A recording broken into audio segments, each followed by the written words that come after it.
Now, more of Illinois Rising, presented by the Illinois Policy Institute, the only show directly addressing the problems and solutions for Illinois. Now, from AM 560, here's Dan Proft. Dan Proft back with John Tillman, President and CEO of the Illinois Policy Institute. John, one of the other big stories this week, of course, was that President Obama's tearful press conference at which he announced the executive orders he is going to install with respect to gun ownership in this country. Then he had a little CNN town hall confab with Gloria Vanderbilt's kid.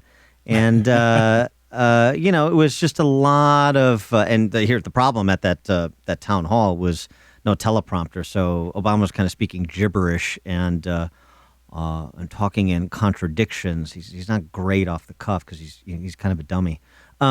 But with respect to guns itself, it was an interesting constellation of people at the town hall, including some that were pro-gun, which is surprising that the White House would allow anybody in with an alternative point of view. That'll never happen again, by the way. I would think not, because it embarrassed the president. Didn't go well. Yeah. And one of those individuals who addressed the president was a rape survivor who had this to say. Why can't your administration see that these restrictions that you're putting to make it harder for me to own a gun or harder for me to take that where I need to be is actually just making my kids and I less safe? There's nothing that we've proposed that would make it harder for you to purchase a firearm.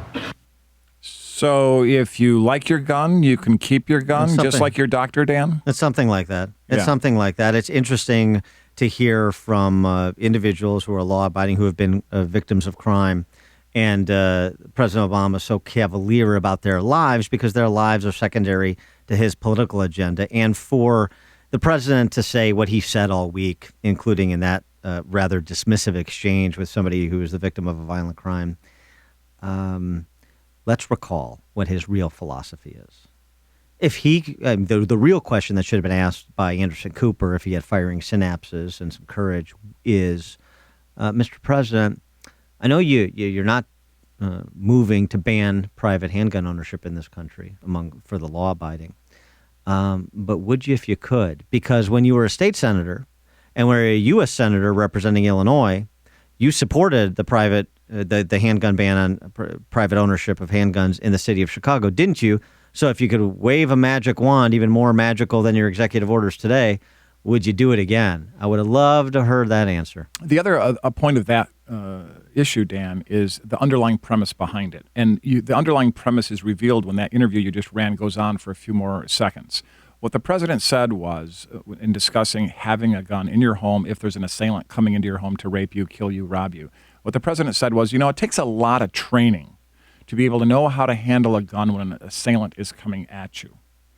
And we really need to think about that. And so there's two things here. One is only the government really knows what's best for you. You shouldn't have the free choice to have a gun with or without training. We decide whether you can have the gun only with training because we've decided that's necessary. But secondly... doesn't it take a lot of training to physically disable an assailant coming at you?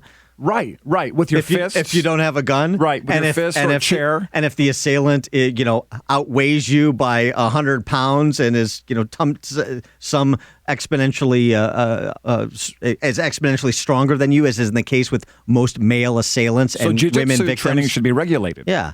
I mean, it's just so silly. And this is somebody who has no exposure to guns. If you've ever seen him, the infamous picture of him holding a shotgun, he should have that same safety helmet on that he was wearing when he goes bicycling. It's just a joke. I mean, he's a classic case of the ivory tower liberal who is ignorant of guns, and so he stigmatizes them. And he uses them as a cudgel, ironically, to, beat up Republicans in the NRA and these people that are unreasonable where he is so eminently reasonable. The interesting thing, too, about Chicago, we can just digress for a moment to Chicago, report out this week, 4 Chicago neighborhoods on the list of the most violent, deadliest neighborhoods in the country.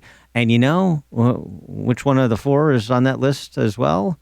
It's worth noting because he was at that town hall too. Good old Father Michael Flager at St. Sabina Parish. Auburn Gresham, his neighborhood is there, and his neighborhood is one of the few in Chicago that has actually seen an escalating homicide per capita rate over the last several years. So again, the policies and the rhetoric of these guys, 20 years in public office for Barack Obama, 2 decades at St. Sabina for Father Pfleger, and what do the families in those neighborhoods have to show for it? Funerals, unfortunately. And what do you think would happen in those neighborhoods if they followed what's just gone on in Texas? In Texas now, where you can openly carry.